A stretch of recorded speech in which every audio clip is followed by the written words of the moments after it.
Hello. Hi. My name is Epiphany, and I am occupational therapist assistant. I'm going to discuss with you today about the interest checklist.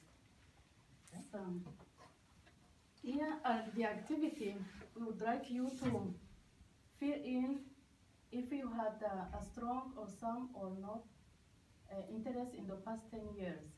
And also, you have to fill in if in the past years you had a strong, some or not interest.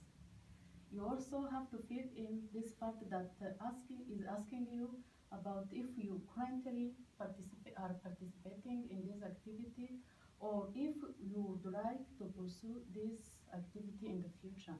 So you just have to say yes or no. This is the first page, and then also there is a second page. You just have to choose the activity that you feel are meaningful to you, and then we use this assessment to plan for your activity in the future, to see which activity are meaningful to you. Okay. And also, do you have any question about this checklist? No, I don't think so. Yeah.